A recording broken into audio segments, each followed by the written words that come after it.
Dado los pronósticos, entendemos que la zafra que viene va a ser parecida a las dos últimas zafras pasadas en términos de chicharrita y achaparramiento, que es uno de los principales problemas de plagas en el cultivo.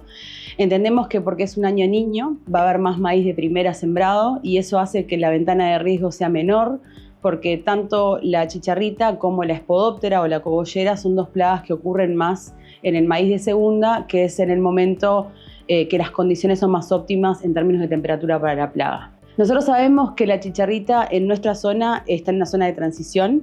En Argentina, en el norte, tenemos una zona endémica donde tiene generaciones todo el año. Acá en Uruguay ocurren pocos individuos, son los que sobreviven y no se reproducen durante el invierno. Por lo tanto, un invierno con heladas y temperaturas frías reducen los sobrevivientes y hace que empecemos una zafra con menos cantidad de vectores o menos cantidad de población de insectos.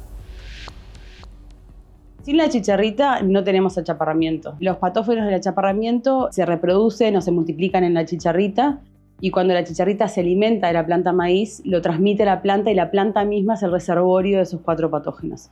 Y ahí es donde las trampas amarillas son importantes. Las trampas amarillas son una forma pasiva de monitorear el vector. El color amarillo cromático de las trampas atrae la chicharrita y ahí es donde nosotros podemos hacer el seguimiento de las poblaciones durante el año para entender cómo el invierno o el periodo donde no hay maíz impacta en el crecimiento de la plaga. Entonces podemos emprender una zafra entendiendo un poquito la dinámica. El monitoreo activo, a diferencia de las trampas amarillas, es el recorrido de la chacra para verificar la presencia del vector en el maíz. Nosotros sabemos que la transmisión de los patógenos del achaparramiento, el periodo de riesgo más importante es desde la emergencia hasta el B10. Si la chicharrita es vector de alguno de los 4 patógenos, cuando se alimenta de la planta de maíz en ese periodo y transmite el patógeno, ahí es el periodo de riesgo más importante. En Niña contamos con una cartilla, que es la 108, en donde el monitoreador tiene que parar en 10 puntos de la chacra haciendo un recorrido en B, y verificar la presencia del vector o de la chicharrita en las plantas de maíz o en el cogollo. Independientemente de eso, se puede seguir haciendo el monitoreo del vector durante la zafra en esos predios, porque obviamente que un maíz de primera es el maíz que después va a ser el reservorio de la chicharrita para el maíz de segunda. Para controlar la plaga es importante entender el periodo de riesgo de la enfermedad, pero también saber que el maíz de primera actúa como un reservorio del vector para el maíz de segunda. En Uruguay contamos con muchos insecticidas registrados para la chicharrita, pero pocos ingredientes activos y algunos en combinación.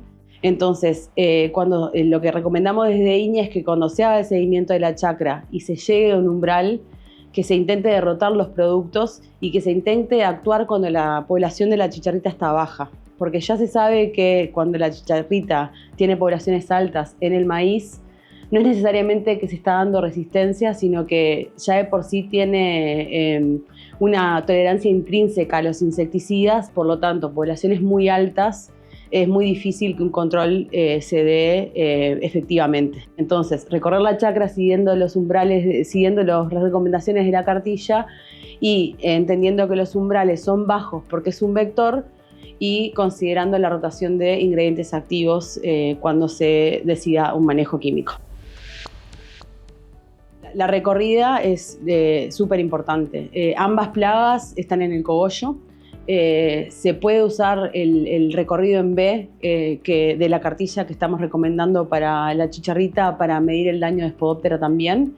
En el caso de espodóptera hay una escala que se llama la escala de Davis, en donde por el daño de roído o de comido de la lagarta hay umbrales de acción y pasa exactamente lo mismo que la chicharrita. Cuanto más chica es la larva y cuanto más chica es la población, más eficiente va a ser esa aplicación. Entonces, recorrer temprano y actuar cuando vemos daños en la escala de Davis considerados bajos, para que justamente sea eficiente ese manejo. Creo que todos somos conscientes de que en Argentina se dio el quiebre de la resistencia del maíz Viptera 3 y eso es sumamente importante porque si bien en Niña estamos haciendo investigaciones y sabemos que en Uruguay hay casos que se dieron de daño, entendemos que es sumamente importante que los productores salgan a la zafra sabiendo que puede haber un riesgo.